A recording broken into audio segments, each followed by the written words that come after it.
Hello everyone, welcome to our today's session. My name is Orwa Joseph, a trainer with Africa 118 for Google Digital Skills Program.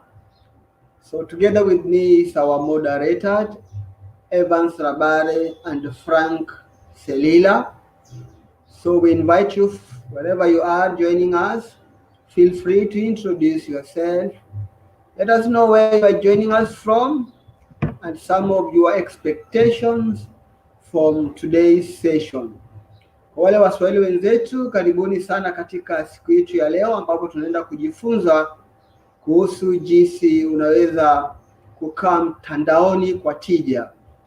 Naitwa Joseph Orwa na pamoja nasi wenzetu watakuwa tunashirikiana kuwezesha somo letu la leo, ambayo tutakuwa tunashirikiana na Evans Rabare anayeungana nasi kutoka Ethiopia pamoja na Frank Selila anayeungana nasi kutoka Dar es Salaam, Tanzania. So I want you to familiarize yourself with the tools that we are going to use. Make sure that you are able to see the chat box, and that is a tool that most of the time will be communicating and be able to ask questions and share your views and thoughts. So popote pale ulipo, jinsi nimesema, hakikisha kwamba unaweza kutumia YouTube vizuri, na unapotumia simu yako, hapo chini tu ya screen yetu kuna sehemu imeandikwa top chat. Hapo chini yake ndipo sehemu ambapo kuna kitu ambacho unaweza ukazungumza, ukitueleza ni unaitoka wapi na katika mafunzo yetu unapata nini. Kwa hivyo jisikie huru kabisa, na kama kuna wenzetu ambao hawajajiunga nasi, unaweza ukahamasisha kwa kuwatumia hii linki ili wapate kuungana nasi. Nitachukua dakika kama 0 hivi, kama dakika chache hivi, tukisubiri wengine waingie, alafu tutaendelea kusoma. So I will take a couple of like a minute just to allow you familiarize yourself with the chat box, and also to ensure that everybody is able to hear us, everybody is able to actually view us and hear our voices.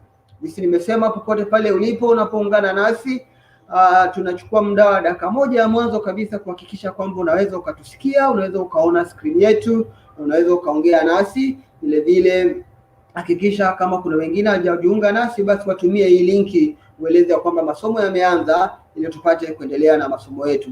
Asanteni sana na tunazidi kuendelea. Ngoja tuchukue muda mmoja hivi ili tupate kusubiri wengine wachache wanaojiunga nasi ili tupate kujifunza siku ya leo. Asanteni sana.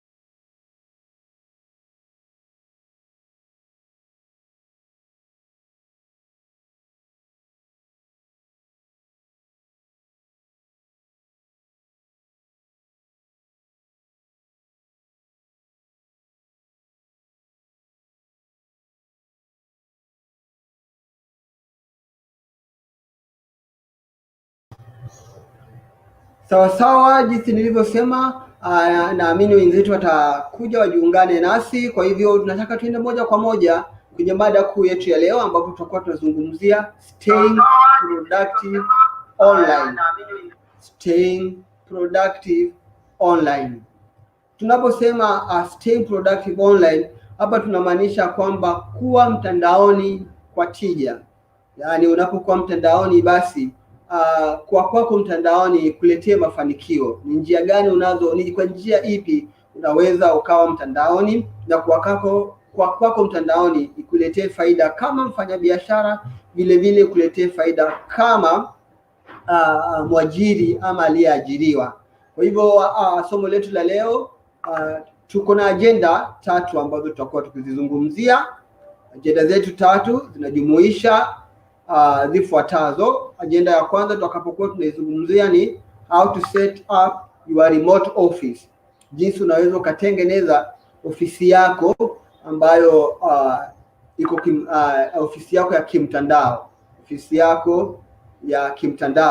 Hiyo itakuwa ni ajenda yetu ya kwanza kabisa tunapozungumzia jinsi ya kutengeneza ofisi yako ya kimtandao. And our second agenda will be build a productive work environment, jinsi unaweza ukatengeneza ofisi yako iwe nzuri ili upate tija, ikuletee mafanikio.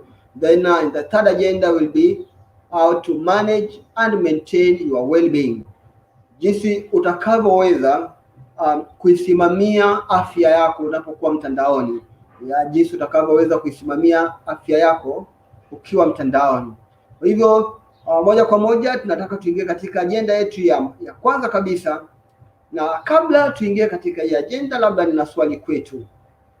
Tulikuwa katika wakati ambapo COVID is real, so COVID has affected us. Jambo hili la COVID limetuathiri kwa njia moja ama nyingine. Kwa hivyo kwako wewe, how has COVID-19 impacted your role?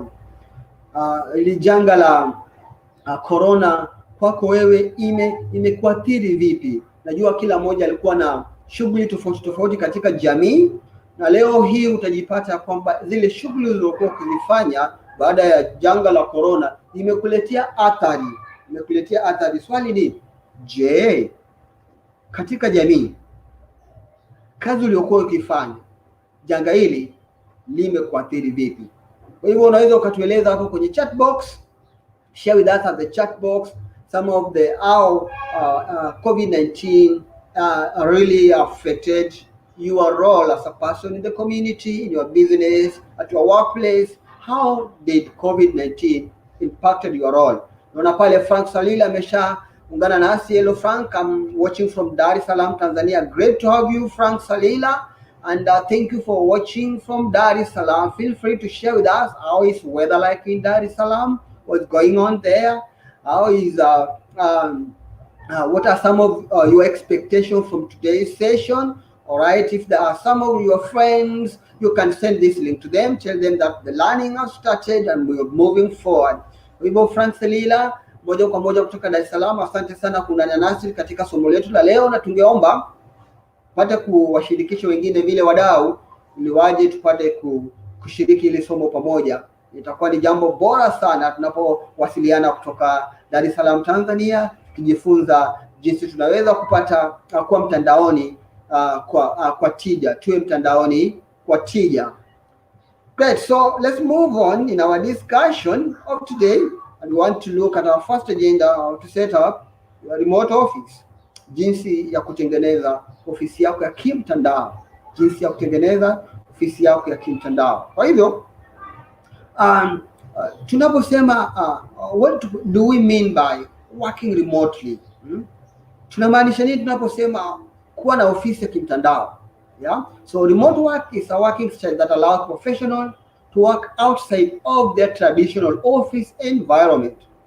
Yeah, sasa ile kazi ya ofisi ya kimtandao, yani ni hali ambapo unapata watu wanafanya kazi kupitia mtandao, hawaendi ofisini moja kwa moja, lakini wengine unakuta wako nyumbani, wengine wanafanya kazi kutoka hotelini, na wengine labda wanasika pale nyumbani ambapo wameitenga kwa ajili ya kufanya kazi.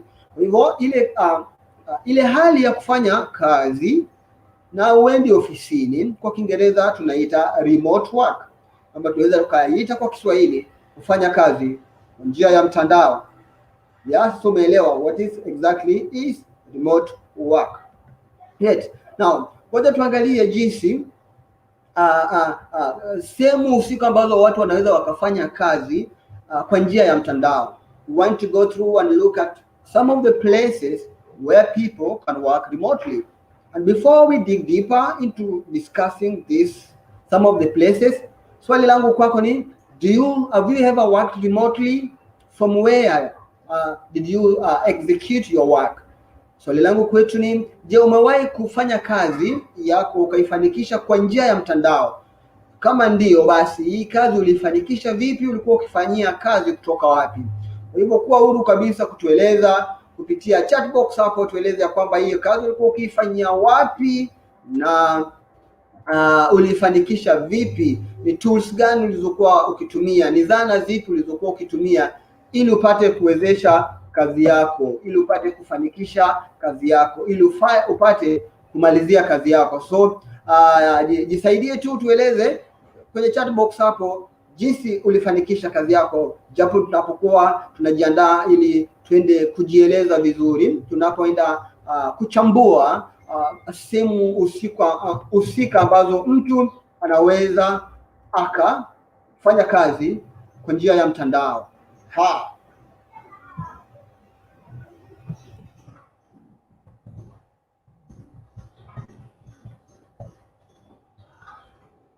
Naam, great. Naona Evans Rabare anaungana nasi kutoka Ethiopia. Great Evans, ni vizuri kuwa nawe.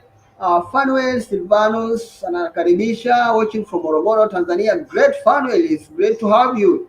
Hello Fortitas Kakuru. Hello, I'm Fortitas Salila, watching from Dar es Salaam. Thank you so much Kakuru for joining. It's great to have you in our training today. Please feel free to share this link with some of your friends. Tell them the learning has started and we're moving forward. And now we are discussing where people can work remotely. Tunashirikiana ili kuelewa ni wapi watu wanaweza wakafanya kazi kimtandao bila kwenda ofisini. Hapa kufanya kazi huwa kama uende ofisini si lazima ufanyie kazi nyumbani. Kwa hivyo kuna sehemu nyingi ambapo mtu anaweza kufanya kazi. So many places that you can actually execute your role and achieve more. Not a must that you have to do it from work, not a must you have to do it from your home, but we have several places. The first place is home. Yeah? Kuna watu wengine ambapo kufanya kazi kwao sana huwa wanafanikisha kazi nyingi wanazozifanya wakifanya kazi kutoka nyumbani. Kwa hivyo pale nyumbani wanaona ni rahisi sana kufanya kazi kwa sababu inawapatia fursa ya kufanikisha kazi zingine ambazo labda hawezi kuzifanikisha kama atakuwa anafanya kazi nje ya nyumba. Kwa hivyo unapata watu wengine wanafanya kazi nyumbani, labda chini ya mti wake, labda kwenye chumba fulani husika ambapo amekiandaa kwa ajili ya kufanya kazi. Sehemu nyingine ambapo unaweza kufanya kazi is coffee shop. Yeah? So coffee shop unapata kwenye migahawa ya kahawa, unapata pale watu, kuna migahawa mingine iko na sehemu kubwa, kuna meza, alafu kuna internet vile vile. Kwa hivyo mtu anaweza akamua pale, anaenda kwenye mgahawa, ananunua kofi yake pale, kahawa yake, anakaa kwa muda akinusa kahawa pale akifanya kazi, na unapata ni sehemu nzuri kwa watu wengine ambapo anapata muda wa kuongea na watu wengine, anapata muda wa kuona marafiki wanapokuja wakiingia, na anaweza kufanya kazi zake. Kwa hivyo mazingira yale kama yanakuruhusu kufanya kazi, watu wengine wanapata ya kwamba migahawa, yani coffee shop, ni sehemu husika ambapo wanaweza kufanya kazi zao. Sehemu zingine ambapo unaweza kufanya kazi pasipo kwenda ofisini ni sehemu ambazo tunaita co-working spaces. Hizi ni sehemu ambazo ni sehemu jumuisha, yani ni sehemu ambapo mtu ameiandaa na unakuta wametenga dawati ama meza na viti. Unapata mtu kutoka kampuni fulani ana dawati lake pale, unapata mtu kutoka kampuni fulani ana dawati lake pale. Sasa wewe pale tu unakuja kufanya kazi, dawati lipo, umeme upo, na internet saa zingine ipo. Kama unahitaji maji ya kunywa pale maji umepewa. Kwa hivyo unapata hii ni sehemu mojawapo ambapo unaweza ukafanya kazi na ukafanikisha kazi zako. Italingana na bajeti yako na vile vile kazi unaoifanya.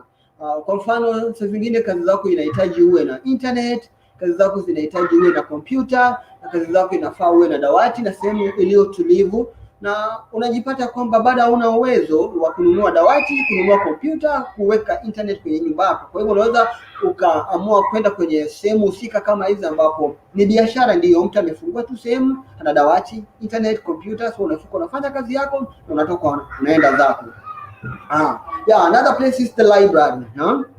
The library. Sasa the library nayo ni nzuri kwa kufanya kazi, sababu mara nyingi huwa meza zinatosha, ni sehemu iliyo tulivu. Kwa hivyo na kama kazi zako ambazo unazifanya zinahitaji sehemu tulivu na ambapo hautakuwa haupigi simu mara kwa mara, then you can work in a library. This is a good place for you. Hii ni sehemu husika kwako ambapo inaweza ikakuwezesha ukafanya kazi. Hizi ni sehemu chache tu ambazo tumeorodhesha hapa. Najua kuna sehemu nyingi sana ambapo mnaweza ukafanya kazi. Wengine wanafanya kazi hata ndani ya gari. Kwa hivyo kuwa huru kushiriki nasi sehemu zingine husika ambapo unadhani mtu anaweza akafanya kazi bila kwenda ofisini. Bila kwenda ofisini ambapo ndio unaingia, kuna karani pale, kuna manager, kuna CEO. Bila kwenda ofisini ufanikishe kazi yako, unaweza ukashiriki nasi sehemu hizo husika ambapo unajua na hatujaziorodhesha katika list yetu. Right. So tunataka tuende katika hatua nyingine, na swali letu ni kama ni lazima ufanye kazi na usiende ofisini, ufanye kazi kwa njia ya mtandao, yani mbali na ofisi, kufanya kazi mbali na ofisi, ni vitu gani ambavyo utahitaji? What will you need to work remotely? Great. So ni vitu gani utahitaji kama mfanyakazi ama mfanyabiashara na una ofisi yako? Ni vitu gani utahitaji kufanikisha kazi yako bila kwenda ofisini? Kwa huru kushiriki nasi kwenye chat box hapo, tueleze na kwamba ni baadhi gani ya vitu utahitaji ili upate kwenda ofisini. Jenny Mwasuka, hello, I'm Jennifer Mwasuka from Dar es Salaam, Tanzania. Great, Jenny Mwasuka, for joining us. It's great to have you. We have a lot of friends coming from Dar es Salaam, Tanzania. Na hapa nilipo ninawasalimia. Jambo, habari ya Dar es Salaam, Tanzania. Tueleze jambo, hali ya hewa ikoje na ni kitu gani ambacho umejifunza leo kuanzia tuendelee. Na kama kuna rafiki yako ambaye hajaungana nasi, basi unaweza kumtumia hii link ili tuweze kujifunza pamoja. As we are going now to dive deeper into the next segment, but our question is, what do you need to work remotely? Ni vitu gani utahitaji kufanya kazi bila kwenda ofisini? Tunavyo vichache ambavyo tumeorodhesha, but you can list more. You can list more on the chat box. Allow us to learn together. Even as we have a straight discussion on how you can stay productive online. How to stay productive online. Okay. Kuna vitu vichache ambavyo unahitaji. You actually need some few devices that will enable you to work remotely. The first key is dedicated workspace. Tunaposema dedicated workspace, tunamaanisha sehemu iliyo maalum kwa kufanya kazi. Kama umeamua kufanya kazi mbali na ofisi, basi yafaa uwe na sehemu maalum ya kufanyia kazi. You need to have a dedicated workspace to help you work. If you don't have a dedicated workspace, then you could be having challenges in timing yourself, when should you go to work, and also ukiwa na sehemu muhimu ya kufanya kazi, inakuandaa kimtazamo, kiakili, kisaikolojia ya kwamba wakati nimefika kazini na inafaa nifanye kazi. So having a dedicated workspace prepares you psychologically, prepares you in totality to ensure that you are prepared to work. So once you get to that place, you know exactly that you are there to work. So it prepares you to work. And the next thing is devices. Tunasema hivi ni miundombinu ambapo vinakuwezesha kufanya kazi. Devices ni kama gadgets.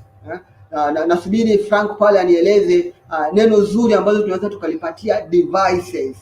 Hizi ni teknolojia ama tunaweza kusema ni miundombinu ambayo inakuwezesha kufanya kazi mbali na ofisi. Inaweza kuwa ni simu, labda inaweza kuwa ni kompyuta ama tuseme tarakilishi, inaweza kuwa ni rununu, inawezekana ni mashine husika ambapo lazima uitumie kufanya kazi. Kwa mfano kama labda wewe katika kazi yenu mnayoifanya unafanya kazi ya uchoraji, kwa mfano unachora nyumba za kujenga, wewe ni engineer, utakuwa unahitaji some software ambayo inakuwezesha kuchora nyumba na kuifanikisha. So hiyo ni mojawapo ya vitu ambavyo unaweza kuhitaji, the devices. Kitu kingine ambacho inahitaji ni internet. Internet connection is very key while you decide to work away from the office. kwa sababu itakuwezesha kuwasiliana na watu wengine mnaofanya nao kazi. Sasa hizi janga la corona jinsi lilipokuja, basi iliwalazimisha wafanyabiashara wasitembee, iliwalazimisha ofisi kufungwa, lakini kuna kazi muhimu ambazo lazima zifanywe. Kwa hivyo internet ilikuwa inawezesha watu kuleta utandawazi, kufanya watu waweze kuungana, kuwasiliana, kutuma ripoti na kuweza hata kutoa mafunzo. Kwa mfano sasa hivi tunatoa mafunzo yetu kwa njia ya mtandao, kwa hivyo utahitaji internet ili uweze kuwasiliana na watu wengine. Alright. So mbali na sehemu husika ya kazi, mbali na miundombinu ambayo inakuwezesha kufanya kazi, mbali na internet ambayo tumeigusia ambayo ni mtandao, ni vitu gani nafaa uwe navyo? Labda kama mtu aliyeajiriwa ama aliyeajiri, ama una biashara yako unayoifanya, ni vitu gani zaidi nafaa uwe navyo ili kukuwezesha kufanya kazi mbali na ofisi yako? Alright. Ngoja tuendelee mbele, lakini ukiwa na jambo la nyongeza unaweza ukaliongeza ili somo letu la leo liwe somo jumuishi. Kila mmoja anatoa mawazo yake, tunauliziana maswali, tukisaidiana na tunasonga mbele ili tuwe katika mtandao kwa tija. Yani staying productive while you are online. Great. So ngoja tuangalie moja kwa moja kuhusu sehemu ya kazi. Create your own workspace, sehemu ya kazi. Ili upate sehemu husika ya kufanya kazi mbali na ofisi, yafaa hiyo sehemu iwe ni sehemu nzuri ambapo hautakuwa unapata vikwazo ama vizuizi vinavyoibuka vinavyoweza kukuzuia kufanya kazi. Kwa hivyo tunataka tuangalie baadhi ya vitu ambavyo unahitaji ili upate kuandaa sehemu yako husika ya kufanya kazi, haswa ukitaka kufanya kazi mbali na ofisi. Jambo la kwanza, tafuta sehemu iliyohusika, labda kwako nyumbani kwenye chumba chako. Itabidi uache sana kutumia viti vya kochi, kwa sababu ama kitanda. Watu wengine wanaketi kitandani wakifanya kazi, alafu hao wanaketi sebuleni pale kwenye kochi lao wakifanya kazi. Kitanda huwa mara nyingi ni sehemu ya kulala, na ukiwa kitandani, hata muda huu jaribu uende kitandani, ukifika utajinyosha ulale ukiwa kitandani. Kwa hivyo utajipata kitanda sehemu ya kulala, inaita usingizi kwa haraka na itakupata unazuia kulala. And then ukiketi pale kwenye kochi sebuleni, when you sit on your couch, it's an environment for discussion, is a social place. Ni sehemu ambapo watu wengi nyumbani wanaitumia. Mgeni amekuja, ni pale anakuwa anakaribishwa. Watoto pale ndio sehemu ambapo unakuta sehemu ya kukutana. Kwa hivyo sebuleni kwenye kochi jaribu kuizuia, usitumie. Alafu ipate meza na kiti ambacho kinakaa kikazi. Pata meza na kiti ambacho kinakaa kikazi na kinakuwezesha kufanya kazi yako. So set up a table and a chair which looks good and helps you to work. Alright? So make sure the space is comfortable. Ukiamua kufanya kazi mbali na ofisi, kitu unachokitumia, meza unayoitumia, hakikisha ya kwamba inakupatia utulivu unapoketi. Sio meza ama kiti ambacho ukiketi kwa muda unasikia uchovu wa mwili, misuli imechoka, hapo itakuwa inakupatia changamoto na utakuwa unaumiza mwili wako mbali na kufanya kazi. Kwa hivyo utakuwa unajiambukizia magonjwa yasiyoenezwa. Magonjwa ambapo unapata mkono wako unauma, mgongo unauma, macho hayaoni vizuri na mambo kama hayo. Alafu jaribu sana uangalie jinsi unavyoketi. Na watu wanaoketi umeegemea nyuma sana, usiketi kichwa chako kimeenda mbele sana, usiketi unatazama chini sana. Hakikisha kwamba unaketi sehemu nzuri. Consider your posture so that your body is maintained and you take care of your body as you work remotely. Alright? Jinsi ya kuandaa sehemu yako ya kazi unapofanya kazi mbali na ofisi. Alright? Endelee tuone vitu ambavyo unavihitaji, physical things that you need while working offline. Baadhi ya vitu ambavyo unavihitaji ukifanya kazi mbali na ofisi.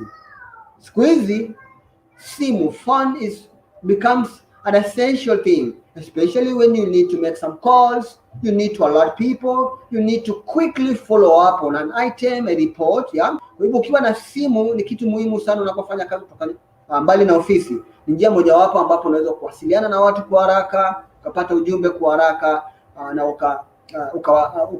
ukawa katika hali ya mawasiliano na watu wengine, either wakupatie ujumbe ama wapatie taarifa wewe unapohitaji.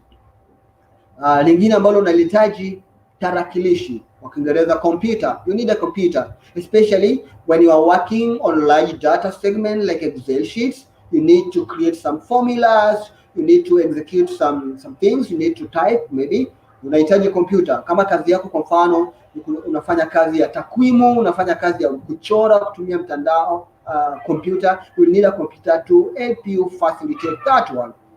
Jambo lingine ambalo utahitaji, you will also need a notebook, yeah. Utahitaji kidaftari, ka notebook kako kadogo kando yako pamoja na kalamu. So this one will help you to note things as they come in, so that you may be able to cross out things done, and it will help you to know what exactly you need to do for that particular day.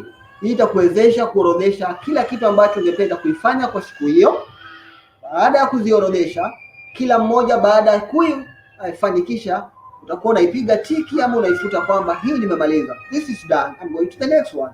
So notebook itakuwa ni muhimu, because when working you might get a call and somebody tells you, hey, you need to do this, yeah, and you need to note it down, so that maybe you are in the middle of something, and to make you remember things in a proper way. So hizi ni baadhi ya vitu ambavyo utahitaji unapofanya kazi mbali na nyumbani, right? So jambo lingine, get stable power. Jambo lingine ni umeme. Hakikisha ya kwamba unapofanya kazi mbali na ofisi yako, aidha umeajiriwa, mwajiri, ama kwenye biashara yako husika, unayo umeme wa kutosha. Kama umeme upo wa kutosha, basi hakikisha kwamba una backup, una mpango mbadala, ambapo umeme unapopotea basi zile zana ambazo utakuwa unazitumia vitakuwa bado vina umeme, yeah. Kwa mfano sasa hizi tuseme umeme upotee nilipo hapa, kama sina backup, basi tutakuwa masomo yetu yamefupishwa, na watu wengine walikuwa wamejiandaa ili wapate kusoma leo. Kwa hivyo jambo lingine ambalo nafaa ufanye, ama mfanya biashara, mwajiriwa ama aliyeajiri, hakikisha ya kwamba upo katika sehemu ambapo kuna nguvu za umeme. Na kama umeme huo ni wa kupotea, basi uwe na mbadala wa umeme, ambapo chanzo mbadala wa umeme, yeah? So you can have a generator, unaweza kuwa na solar, ama unaweza kuwa na power bank, power bank, yeah?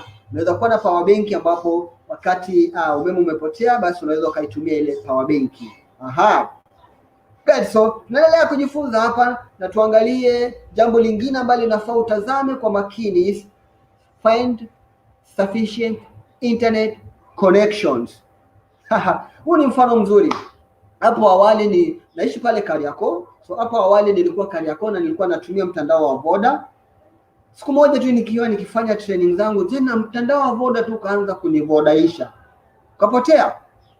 Na ulipotea hivyo, na sikuweza kuimalizia somo la siku hiyo. Na nilikuwa tunafundisha watu mtandaoni jinsi tunavyofundishwa. Na siku hiyo walikuwa na watu wengi walikuja kujifunza, walikuwa wana matumaini. Tulifanya mobilization. Na baada ya Voda kunivodaisha, basi kani siku ambayo ilikuwa si nzuri sana. Wengine tukakoseshwa imani nao, wanafikiria sisi labda tukujiandaa. Kwa hivyo lazima ujiandae, ni hakikisha kwamba unayo internet ya kutosha, mtandao wako ni wa kutosha. Kwa hivyo niliamua nikawa na mtandao wa Airtel, nikawa na mtandao wa Tigo, vile vile nikawa na mtandao wa Voda, na leo hii niliita watu wa Fiber Zuku wameleta mtandao ndani ya nyumba. Kwa hivyo sasa hizi sina shida. Voda ikivodaisha naenda Airtel, Airtel ikianguka basi itakuwa Tigo, na Tigo kama imezama majini basi itakuwa pale na Zuku ambayo inanipatia internet. Kwa hivyo make sure you have the right ISP. Hakikisha kwamba wale wanaokupatia mtandao basi ni watu ambao mtandao wao una nguvu sehemu hiyo unapolipo, si mtandao kupotea. And then consider substitute or alternative ISP. Jinsi sasa hivi ninavyosema, ninayo ndio Zuku ameniwekea, lakini ninayo njia mbadala. Naweza nikaswitch Airtel, Voda ama Tigo kuhakikisha kwamba kazi tunayoifanya kwa njia ya mtandao inafanikiwa. Kazi tunayoifanya kwa njia ya mtandao inafanikiwa.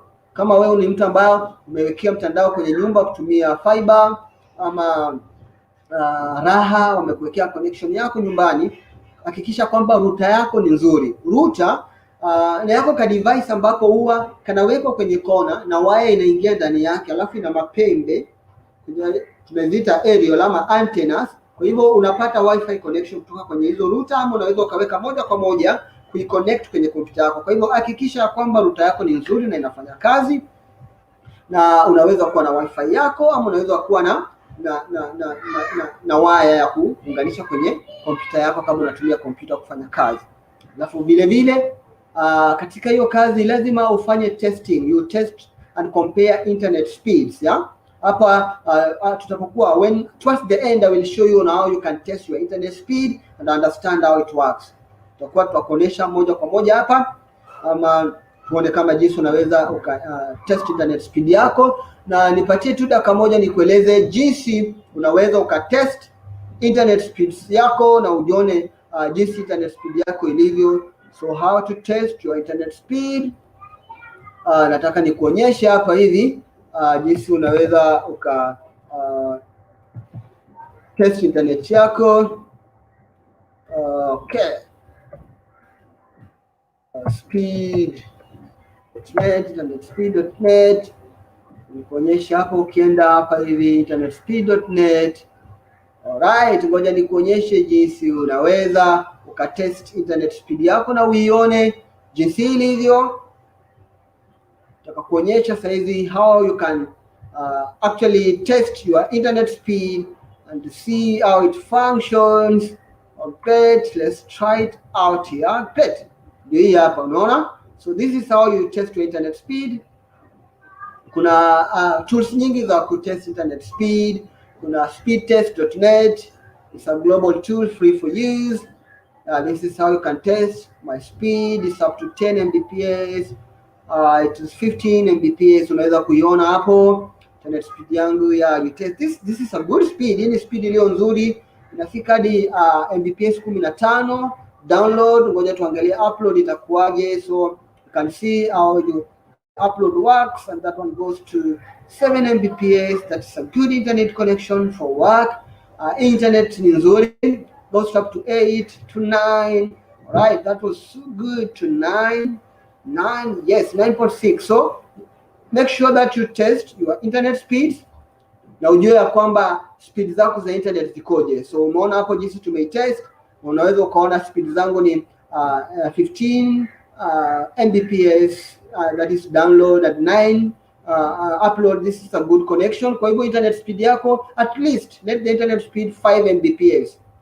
Yeah, let it be up to 5 Mbps. That one will allow you actually to be able to perform some good work when you want to work away from the office. Hiyo inaweza ikakuwezesha ufanye kazi nzuri zaidi sana ukifanya kazi mbali na ofisi. Ngoja tuendelee mbele, tuangalie sana changamoto zile ambazo zinatokea wakati unafanya kazi mbali na ofisi. What challenges that come with working remotely? Yeah, what challenges comes with working remotely? Great people want to look at these challenges together. Nataka tuangalie ni changamoto zipi ambazo huwa vinajitokeza unapofanya kazi kufanya kazi mbali na ofisi. Okay, so feel free to share that at the chat box. Kwa huru tueleze ni changamoto zipi hizi zinazokuja ama zinaambatana na wewe kufanya kazi mbali na ofisi. Pale tunamuona Hani Mwasuka. Hello gentleman from Dar es Salaam. Thanks Hani Mwasuka. Azizi Abeid. Mr. Azizi here from Simiyu. Hello Mr. Azizi Abeid. It's great to have you in our training today. So tell us, what are some of the challenges that might come with working remotely? Ni changamoto gani ambazo zinaweza zikaletwa kutokana na kufanya kazi mbali na ofisi? Feel free to share that at the chat box. Tueleze pale kwenye chat box yetu hapo, tueleze Baadhi ya changamoto ambazo huwa zinaweza zikaletwa kufanya kazi mbali na ofisi, tumeorodhesha baadhi hapa. Ya kwanza is loneliness and lack of interaction, ama kwa Kiswahili tunasema upweke. Alright? Watu wengi, umejua binadamu ni mnyama jumuiya. Binadamu ni mnyama jumuiya. Labda nisitumie neno mnyama ama nitumie neno kiumbe jumuiya. Kwa hivyo tunaposema binadamu ni kiumbe jumuiya, ni kwamba mara nyingi binadamu anapenda kufanya kazi akiwa na watu, waongee, pige stori moja, waeleze kuhusu Simba na Yanga, wacheke na kazi iendelee.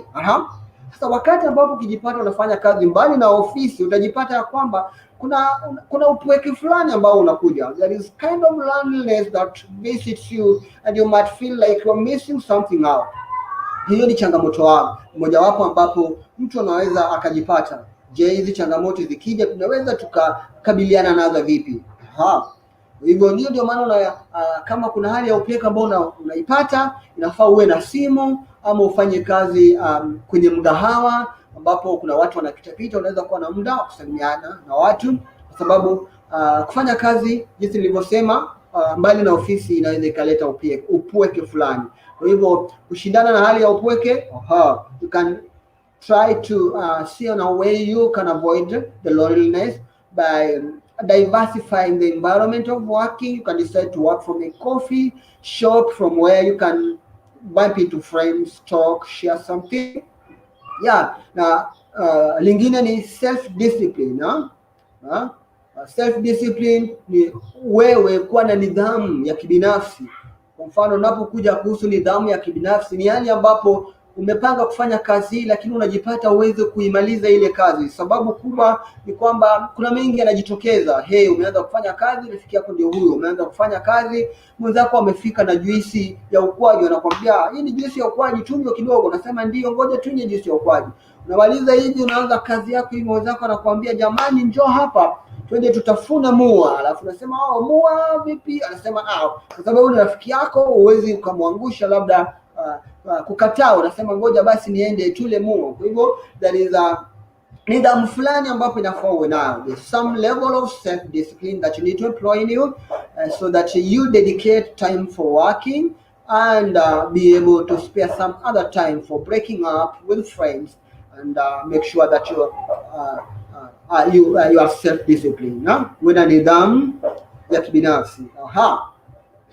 Vile vile ukifanya kazi mbali na ofisi, huwa kuna hisia fulani ambavyo kuna hali fulani ambayo inakutembelea kama mfanyakazi, ambapo utakuwa unapoteza, kwa sababu kama umeajiriwa moja kwa moja ambapo unafanya kazi ofisini, basi kuna baadhi ya malimbukizi ambao unapata. Labda siku moja bosi pale ameamua kuwapeleka watu nje, ameamua kuwapeleka watu tour, mnaenda kuona mlima Serengeti, unakuta watu wengine wakifanya kazi ofisini, basi wana bima ya afya. So ukinapofanya kazi mbali na ofisi, wewe ni mtu ambapo ni freelancer, basi unapata kuna baadhi ya vitu ambavyo utakuwa unavipoteza. Although kuna watu wengine ambapo hata ukifanya kazi mbali na ofisi bado wanaweza wakakupatia bima, kuna vitu vingine ambavyo wanakuongezea. Kwa hivyo hizi ni changamoto ambazo watu wanazipata, non-employment benefits. And then kuna hali nyingine ni hard to switch off. Kuna watu wengine wakifanya kazi mbali na ofisi, unajipata wanapenda kazi, wanaanza kazi saa 1, saa 2 wako kazini, saa 3 inafika, saa 10 bado wako kazini, jioni inafika bado wanafanya kazi, giza linaingia bado wanafanya kazi, ni wakati wa kulala bado wanafanya kazi. Hizi ni changamoto ambazo saa zingine tunakutana nazo. Hard to switch. You find yourself, it is so much difficult for you to know when to stop working. Well, you're working from the office, you will know to report at this particular time and to go home at this particular time. When you are working remotely, then you find yourself with the challenge of to switch from working to maybe now relaxing and doing other things. That is a challenge that comes with it. And another thing is missing out. Fear of missing out. Kuna hali nyingine ambapo inakupoteza. Kwa mfano, kama ulikuwa umeajiriwa na unafanya kazi ofisini, kuna wenzenu, alafu ghafla unaelezwa kuanzia leo mtakuwa unafanyia kazi kutoka nyumbani, hamtakuja ofisini. Kuna kitu tu utakuwa unahisi au kipati, kuna hisia fulani na kutembelea, tunaita tu missing out or fear of missing out. Hizi ni baadhi ya changamoto ambazo unaweza kukutana nazo, na baada ya kuangalia hizi changamoto ambazo tumezitaja na zingine tunakuomba uziorodheshe kwenye chat box yetu pale, tunataka tuangalie ni kwamba ni kwa njia gani basi kufanya kazi mbali na ofisi ina manufaa gani, manufaa yaletwayo kufanya kazi mbali na ofisi. What are some of the benefits that comes with working remotely? Great. Let's look at this. Flexibility. Yeah? Flexibility tunaweza kusema ni hali rahisi ya kubadilisha kutoka kwa jambo fulani kwenda kutenda jambo fulani. That is flexibility, yeah? Kuna hali rahisi sana ya kufanya kazi, yeah? When we say flexibility. So neno husika kwa Kiswahili, Frank, tupatie tafsiri ya neno flexibility. Tunaweza nikasema hali rahisi ya utendaji wa kazi wako. Unapata kuna hali rahisi, mazingira rahisi ya utendaji wa kazi. Alafu tuna no commuting. Hapa hivi hauna haja ya kusafiri kutoka Kimara kwenda Posta. When you are coming from there, you don't need to travel from Kimara to Posta. Board that mwendo kasi and also pay fare. So you will be working from home, so you will be saving some money. You are not like pressurized to wake up so early so that you catch up with the daladala. Hapa sasa utakuwa na faida ya kutokusafiri safari kwenda ofisini. Alafu hapa unakuwa na muda mwingi na familia, time with your family. You find yourself having more time with the family, and you can bond together and share the time saved out of commuting, time saved maybe away from work. You can spend it with the family. Ule muda ambao umeutunza kutokana na kusafiri unaweza ukaitumia kukutana na familia. Alafu there is less distraction. Okay.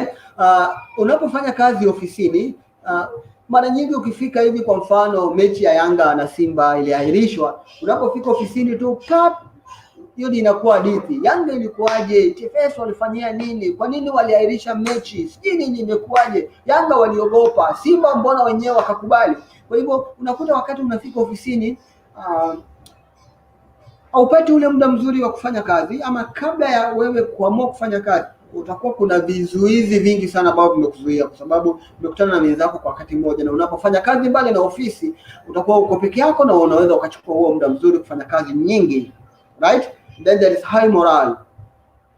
Inasemekana kwamba watu ambao wanafanya kazi kutoka nyumbani huwa mara nyingi wana motisha ya kufanya kazi zaidi, sababu wametunza ama wamehifadhi, they have saved.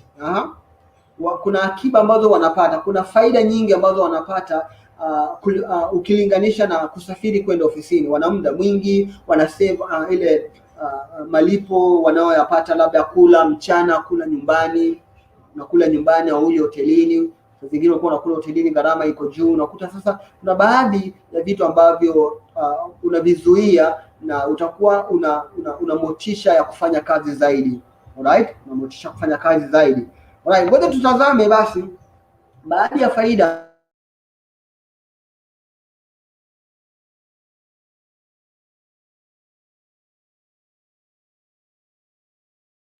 ambazo zinaletwa kwenye biashara, ya? Kama wewe kuna zile gharama zinajitokeza kwa sababu una ofisi, kulipia umeme.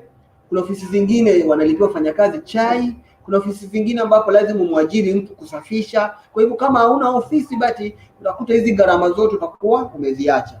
There is reduced overhead cost from other expenses like electricity, cleaning the office, paying for office rent, among other things.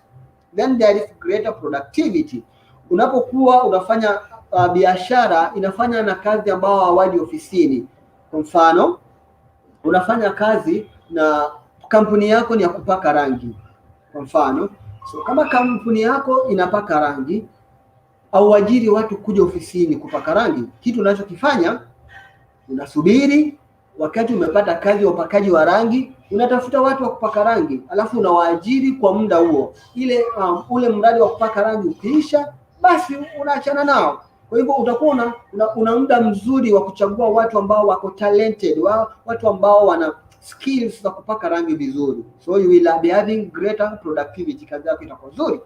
Then there is access to wider pool of talent. Jinsi nilivyosema tu, kwa mfano huo wa upakaji wa rangi, utapata ya kwamba wakati ule ambapo kuna mradi umetokea, basi unapoita wale watu ambao unawahitaji, unachagua walio bora. Lakini kama umemwajiri mpaka rangi na labda hajabobea katika upakaji wa rangi wa aina fulani, basi itaikubidi umtumie huyo mtu ili ajifunze akiendelea. Lakini wakati ule utamtafuta mtu ambaye ana uweledi katika mazingira ya upakaji rangi. Alafu tunakuwa na improved employee retention. Kwenye kampuni ambazo watu wengi wanafanya kazi mbali na ofisi, unapata watu wanajitolea sana kuifanyia hiyo kampuni kazi, kwa sababu wanaona wamewapatia mazingira rafiki ya utendaji wa kazi zao.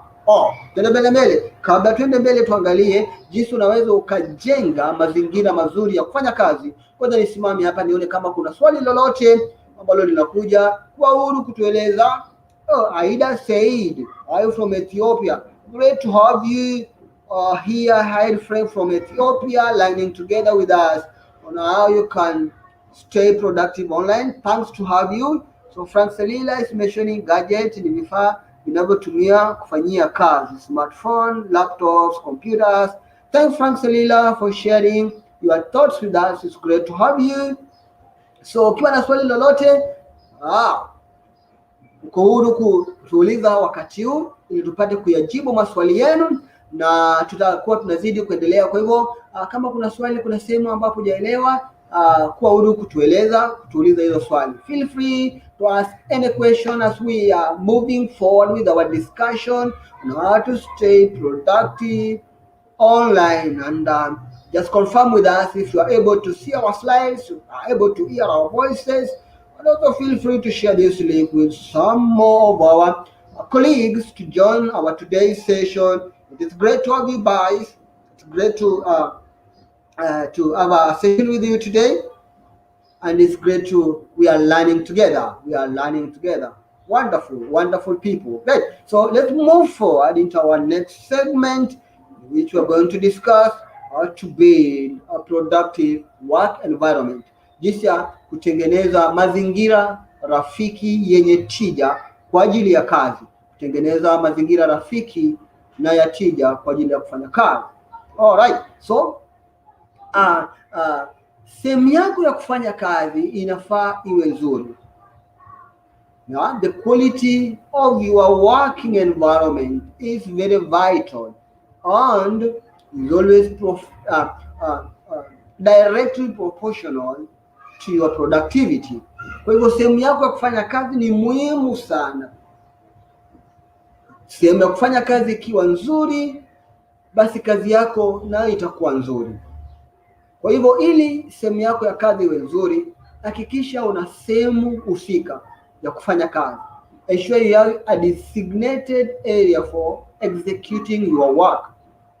And then tafuta kiti ambacho ni kizuri. Find the right chair for you. A chair that allows you to sit comfortably upright and be able to work without forcing your body to be in a posture that makes you tired. Hakikisha kwamba kitu unachokitumia ni kizuri zaidi sana, kinakuwezesha kukaa bila kulazimisha mwili wako kuwa katika hali ambayo ni tata na inakusumbua. Right? And then get a filing system to organize your life.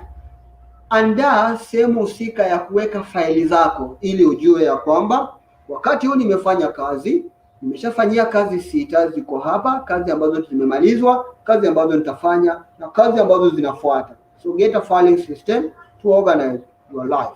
Alright? So inasemekana kwamba 40%, there is a 40% decrease in productivity due to workplace distraction and 27% increase in errors. Tunamaanisha nini hapa hivi? Kutokana na study ambayo ilifanyika, kutokana na research ambayo ilifanyika, imejulikana ya kwamba 40% ya kazi huwa zinarudishwa, ubora wa kazi unarudishwa chini ya kwa asilimia 40. Hizo ni asilimia nyingi sana, kulingana na jinsi watu wanaweza wakawasiliana kazini. Na utapata hii vile vile inasababisha mtu kufanya makosa kwa asilimia 27. Kwa hivyo ni kwa njia gani basi tunaweza tukapunguza vikwazo kazini, vizuizi? How can we reduce and minimize distraction at our work environment? Tunaweza minimize. How can we minimize distraction at our work environment? Ni kwa njia ipi tunaweza rudisha chini vizuizi ama vikwazo kazini tunapofanya kazi?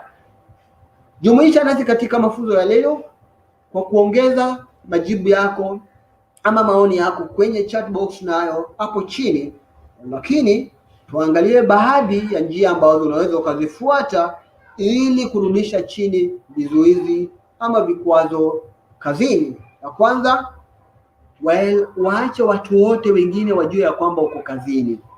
Marafiki, ndugu, jamaa waelewe ya kwamba saa 2 hadi saa fulani ni masaa yangu ya kazi. Let other people know you are working hours so that they minimize unnecessary interactions or communication that might bother you. Kwa hivyo wakielewa ya kwamba unafanya kazi kuanza saa fulani hadi saa fulani, watakuacha huo muda ufanye kazi ili wakutafute masaa ambayo yatakuwa ni masaa bora na uko nje ya kazi. La pili, do one thing at a time. Fanya kazi moja, maliza, nenda nyingine. Hapo awali mimi bado naishughulikia. Kwa mfano mimi kazi zikuwa nyingi, basi utajipata hii naifanya, uko katikati hujaimaliza, kazi nyingine imeingia, unairukia hii. Mwisho wa siku utapata kwamba kazi hujaimaliza kwa sababu umezifanya nusu, alafu pale utakuwa kisaikolojia unaumia kwamba haujamaliza kazi. So when you do one thing at a time, helps you finish one, go to the next.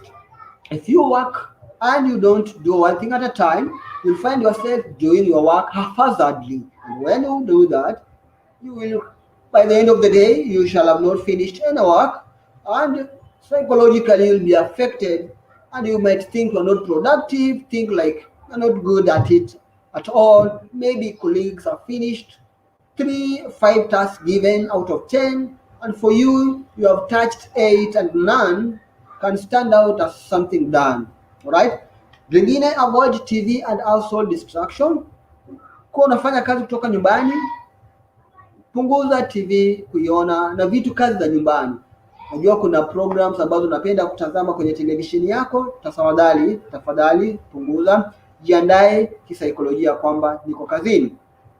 Na pale nyumbani huwa tuna paka, mbwa ambao tunapenda kucheza nao. Kwa hivyo ukinapojaribu put away all pets. Kuna paka wengine ni marafiki.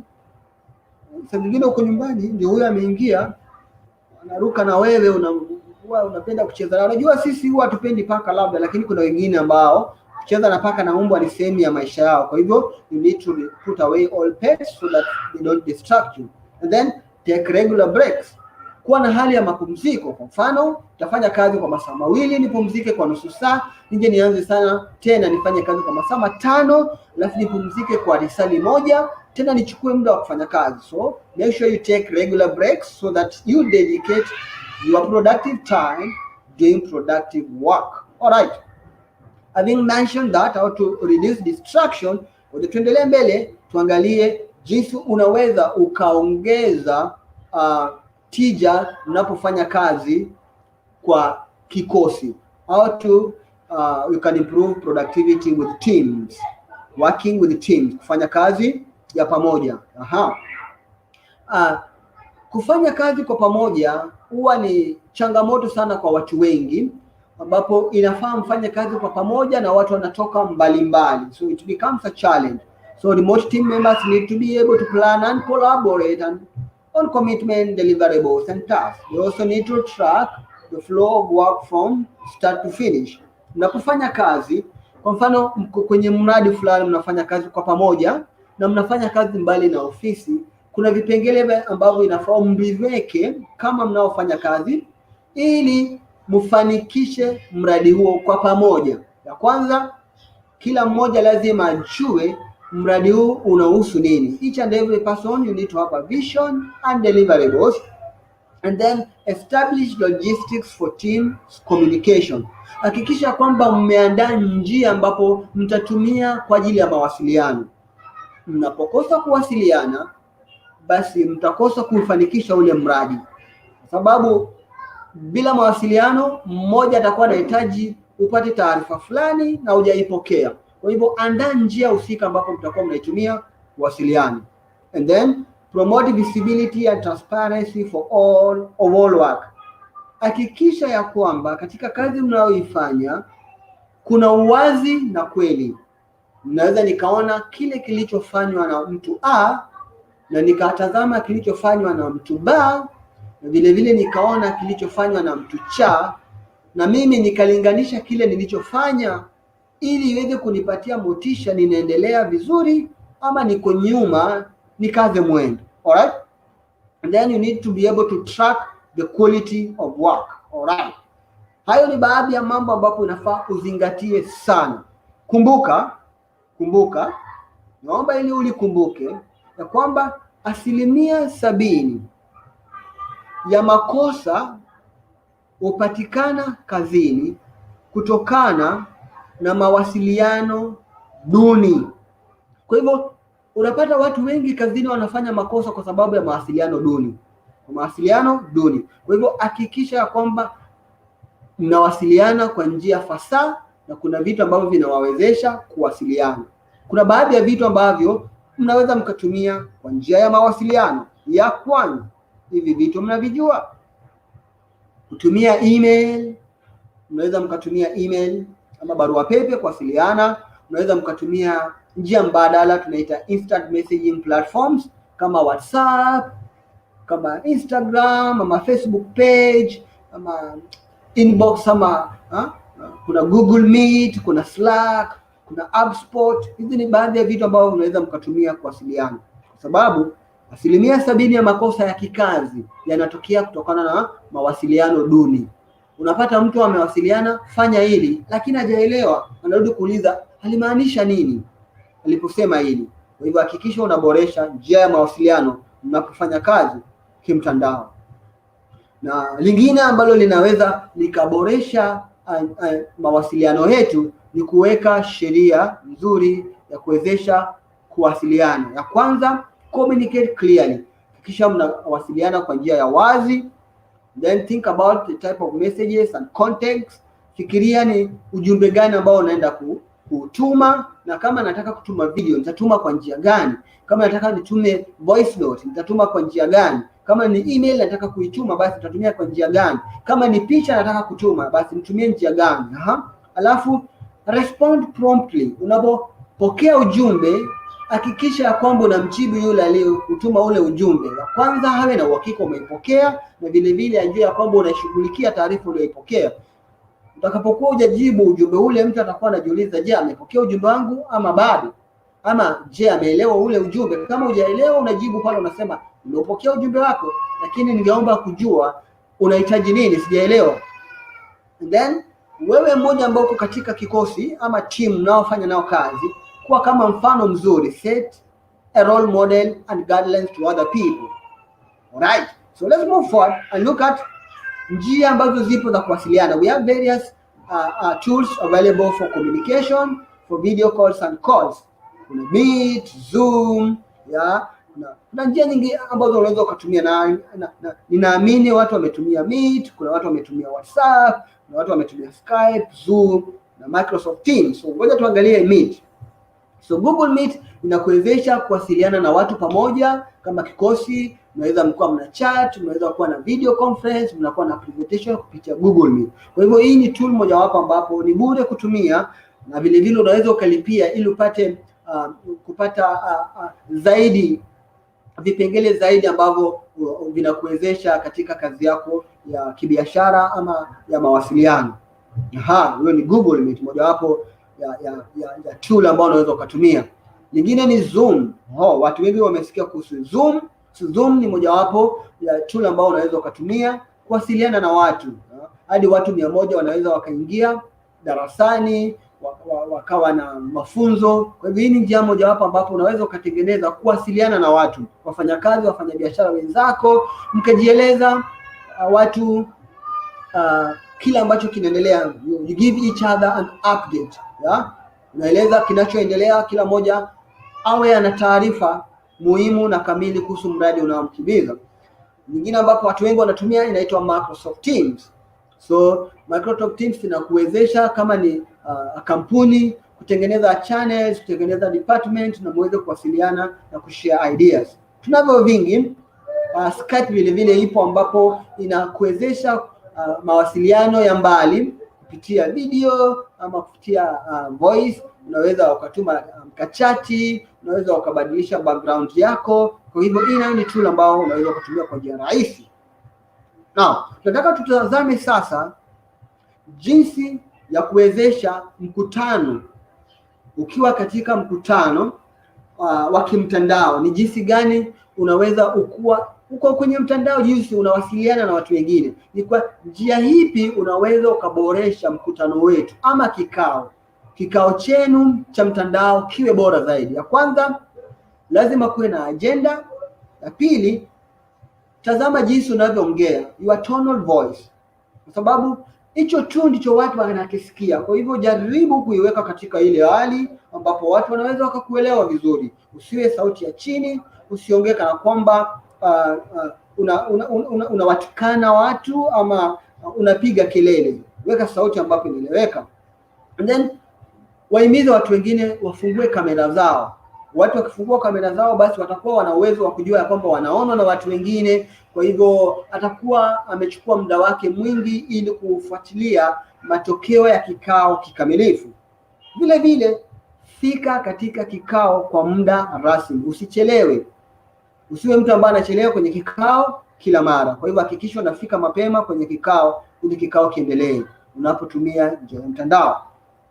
Na wakati ambapo mko katika kikao cha video conferencing, kuna mambo ambayo yanafaa ufuate. There are some steps you need to follow. One, prepare yourself. Jiandae kikamilifu kwa ajili ya kikao hicho. Kama ni nguo, vaa nguo ni kana kwamba unaenda kwenye kikao cha ana kwa ana.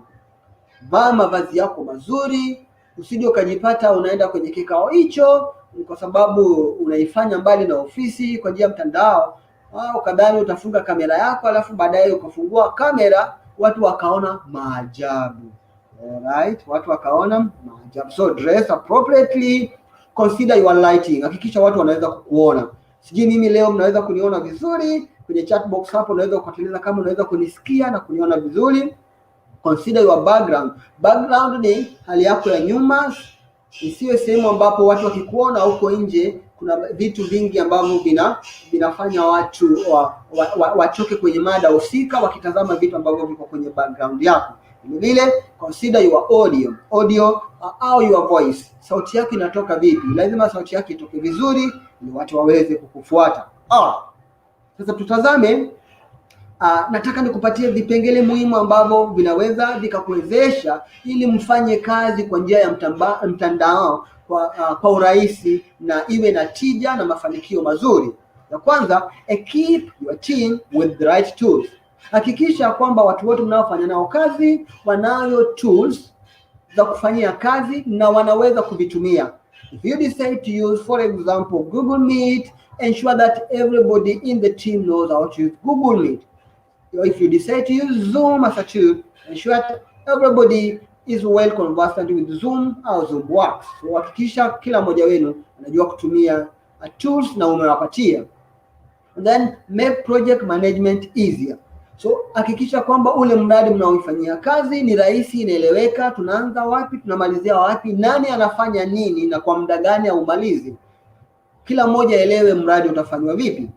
And then make document sharing easy and accessible. Kama kuna taarifa ambazo zinafaa kutumwa kwa njia ya email ama barua pepe, basi hakikisha kwamba umewawezesha watu ili hizo documents wafikie vilivyo, ili tusiseme kwamba ndio ninayo document nimeifanyia kazi lakini sijui jinsi ya kuituma kwako. Hapo utakuwa umechelemisha muda na mradi unaweza ukachukua muda mrefu zaidi ambapo si muhimu.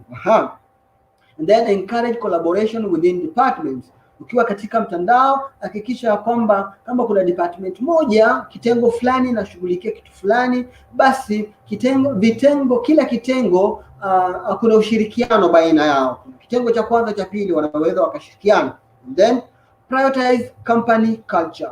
Kama unaifanya kazi kwenye kampuni, make sure that you follow your company culture. Hakikisha kwamba hata ukifanya kazi mbali na ofisi, lakini utaratibu wa kampuni zenu unazifuata. Jinsi ya kuongea, jinsi ya kupresent, jinsi ya kuvaa, kila mara unasimama na kuitetea taswira ya kampuni yenu, kuitetea tabia za kampuni zenu, kuitetea the culture, to stand up and prioritize on your company culture. Hivi ni vitu ambavyo vinaweza vikakusaidia. Alright, tuna moja tutazame sasa final top tips for productivity. Tunaposema productivity ni kuwa na tija, kuwa na uzalishaji wa juu. Kwa hivyo unapofanya kazi mbali na ofisi, ni nini ambacho inafaa ufanye kama mtu ili uweze kufanikiwa zaidi, matokeo yaweze kuonekana? Jambo la kwanza, always over communicate. When we say over communication, ni kwamba unatoa mawasiliano kila mara. Hata kama ulitoa taarifa, hakikisha kwamba unarudia hiyo taarifa mara kwa mara kwa watu, ili iwe kumbukumbu kwa watu, wajue ya kwamba inafaa tufanye hili, si kwa dhana mbaya, lakini kuhakikisha kwamba kila mmoja ameelewa. Always over communicate with your team regularly, kwamba kila mmoja amejua ni nini ambacho anafaa kufanya. Kuwasiliana na watu kila mara inawafanya wajue ya kwamba hey, tunao mradi ambao inafaa tufanye na tumalizie. Then be disciplined. Heshima. So kufanya kazi mbali na ofisi inahitaji heshima ya juu sana. Hiyo heshima ikuwezeshe kufanya kazi na kutoa matokeo ya kazi bila kuwavuta watu nje, uonekane ya kwamba wewe mnyonge, hautimizi kazi zako, na watu wadhania kwamba hawana haja nawe kabisa kwa sababu hautimizi yale uliyoyaahidi. Kwa hivyo be disciplined, be able to work with other team members. Then have your tools ready for work.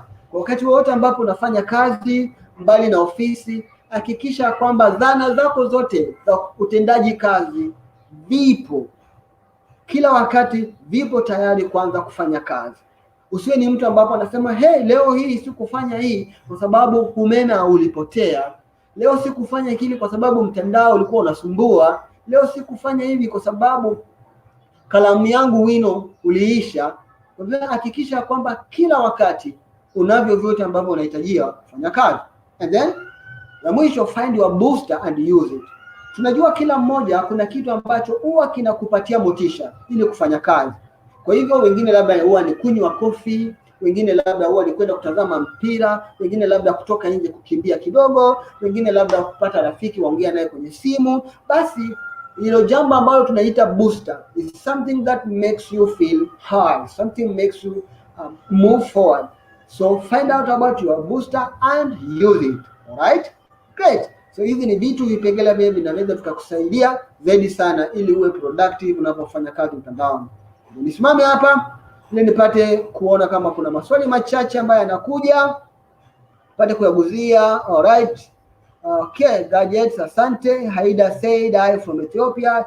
Thank you so much. Haida said, joining us from Ethiopia, and that is great. So ngoja tuendelee na kazi yetu leo, na nataka tutazame kipengele cha mwisho kabisa, jinsi ya kusimamia hali yako ya kiafya unapofanya kazi mtandaoni. So ni muhimu sana. Kwa nini ni muhimu? Ili kusimamia hali yako ya afya unapofanya kazi mtandaoni. Vile vile it is important for you to consider your well-being. Why should you do this? Because it impacts your overall health. Ukifanya kazi mtandaoni ni vizuri sana kuitazamia hali yako ya kiafya, kwa sababu usipoitazama basi utakuwa unaidhuru afya yako wewe mwenyewe, unaidhuru afya yako, na afya yako ndio rasilimali yako kwa sasa. Afya yako ndicho kitu ambacho tunasema ni mradi wako. Afya yako ndio kitu ambacho unaweza ukajigamba kwamba unayo. Bila afya basi hali yako itakuwa katika utata fulani, wewe mwenyewe utakuwa katika hali tata, marafiki watakuwa nao katika hali tata, vile vile hata jamii vile vile itakuwa inakuona kwa mtazamo mwingine. Kwa hivyo hakikisha unaiangalia afya yako vizuri, kwa sababu itadhuru. Ukidhuru afya yako, basi umeisha. Huo ndio mtaji wako. And then afya yako vile vile inakuwezesha kutenda kazi zaidi na kuleta mafanikio makubwa. Your health leads to a greater productivity, so you need to take care of it. For you to be productive, make sure that you have good health. And then it increases your resilience. So if you are sick, you cannot work. If you are sick, you are not motivated to work. Ukiwa mgonjwa, basi hautakuwa na hamu ya kutenda kazi.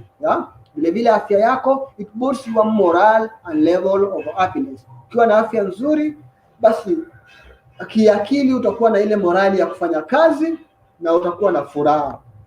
So unaweza ukafanya nini ili upate kulinda afya yako? La kwanza, mambo haya yafuatayo unaweza kuyafanya ili kulinda afya yako. Kila mara kuwa na mapumziko, na kama uwezi kukumbuka, iseti kwenye simu yako, ukifika saa fulani sawa mapumziko, ndio wewe unaenda kupumzika. And be clear with your team when you are leaving. Wakati unapoenda kupumzika, hakikisha kila mmoja amejua kwamba muda wako kupumzika, na wanakuachia muda huo upumzike. Na unapoenda kupumzika, funga simu yako kabisa ili usipate zile taarifa, niweke kwenye mute ili kama ni wakati wa kupumzika, pumzika. Right? And then schedule activities like walk, riding bike or going gym at the end of the day. Kila mara baada ya siku kuisha, hakikisha kwamba una mpango wa kutembea, kukimbia, kuendesha baskeli ama kwenda kwenye jimu kuifanya mazoezi ili mwili wako uwe na afya. And then na mwisho, lazima ujiandae kwa hali ya kazi inavyobadilika, sababu wakati kama huu hali inabadilika sana, ambapo watu wengi inawalazimisha ile hali ya kutembea isiwepo, kwa sababu kuna mtandao, biashara zinaenda mtandaoni, mauzo yanaenda ya kimtandao. Kwa hivyo jiandae kisaikolojia kwamba mambo yanabadilika, na upate kujiamini kuweza kufanya kazi mbali na ofisi. Jaribu wakati unapofanya kazi, rethink the concept of work. Jaribu kufikiria kwamba wakati unapofanya kazi, hata ukiwa mbali na ofisi, ile kazi unaweza kuifanikisha. Alafu wakati umejitolea na kwamba utafanya hiki, hakikisha kwamba unajua hadi hiyo ya kitu ambacho umeahidi kukifanya na uifanye uimalize. Understand your commitments and be able to work on them and achieve them. And lastly, be patient. Uwe na mtu mwenye subira, ambapo unapofanya kazi matokeo kama si rafiki, uwe mtu mwenye subira na uvumilivu ili upate kujaribu tena. Alright. So kwa ujumla, ili kuweza kusimamia hali yako ya kiafya, overall to manage your well-being, exercise regularly, view mental health as serious as your physical health, check in with your manager or team regularly, separate your professional and personal life, and organize in-person social meetups. La kwanza, fanya mazoezi kila mara. Pili, jaribu kwenda hospitalini ili upate afya yako kuchunguzwa.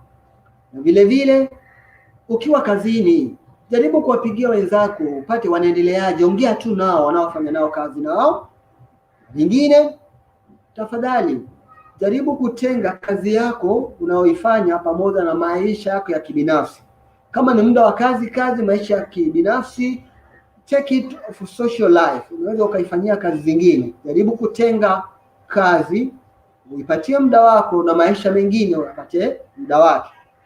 Alafu unaweza mkajiandaa kila mara, mkakutana kama watu, familia, marafiki, mkakutana kwenye sehemu za kijamii, mkiongea, mkishirikiana. Ngoja nisimame hapo kwa muda ili nipate kuchukua maswali machache ambayo tunaweza kuwa nayo popote pale ulipo. Lakini kama kuna maswali, naona hapo, I from Ethiopia, asante sana. Kwa hivyo kwa na swali lolote kulingana na kwenda mtandaoni kwa natija, unaweza ukatuuliza swali. Na tunapoendelea, swali ni kwamba leo hapa tumekuwa kwa muda mfupi sana. Swali ni hatua gani unaanza kufanya, ni hatua gani utakazofanya leo hii, kuanzia leo, ni hatua gani unaenda kufanya? Ni vitu gani utafanya? What is your next step after today's session? Ni nini utakachoenda kufanya kama mojawapo ambaye amehudhuria masomo yetu ya leo?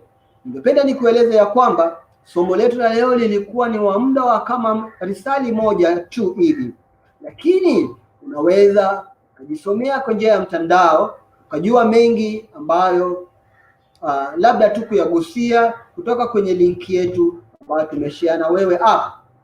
Kwa hivyo hapo unaweza ukasoma mengi kwenye mtandao, ukajieleza, ukajipata kujua mengi, sababu inaitwa learndigital.growwithgoogle.com/digital garage. So you can learn more in that particular link. There's a lot of resources available for you. There's a lot of things that you can learn for free. Kwa hivyo you go online, learn more. Yeah? I don't know what you are going to change today.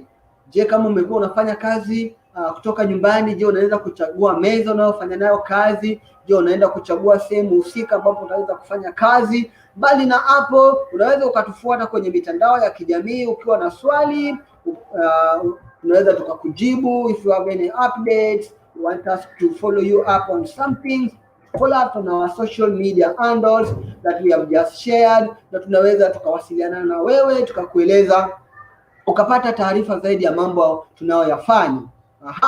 Kuna mengi ambayo tunayafanya, na kama una feedback ungependa kuongea nasi, kutueleza jambo, give us feedback, kuwa huru kabisa kuwasiliana nasi kwenye hii form yetu hapo, utujazie taarifa, tupatie feedback, tupate kusikiza kutoka kwako. Naam. Jinsi nilivyosema kwenye link tuliyokupatia, hiyo ndio link yetu ya kusoma. Unaweza kusoma, tayari tumekupatia pale, na vile vile unaweza ukaenda kwenye mitandao ya kijamii, Facebook tunaita Digital Skills for Africa, Twitter Digital Skills AF, na Instagram vile vile tunatuita Digital Skills AF. Pale unaweza ukatoa taarifa zako, ukapata updates za mambo ambazo tunafanya, na vile vile itakuwa ni vizuri kusikiza kutoka kwako. Naam. Na mbali na hayo, ningependa niwashukuru nyinyi nyote ambao mmeungana nasi kwenye somo letu la leo. Nilikuwa trainer wetu wa leo, Orwa Joseph, tukishirikiana pamoja na mwenzetu Evans Rabare kutoka Ethiopia na Frank Selila kutoka Dar es Salaam, Tanzania.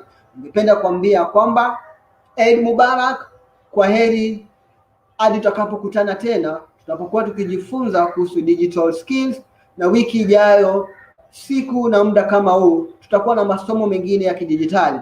Kwa hivyo kuwa huru kuzungumza nasi. Kama ni Frank unaye namba yake, wasiliana na Frank ili tuweze kuandaa tena somo lingine. Lakini kumbuka, Jumamosi ijayo muda na wakati kama huu tutakuwa mtandaoni tukijifunza mengi kuhusu mtandaoni. Asanteni sana na Mungu awabariki.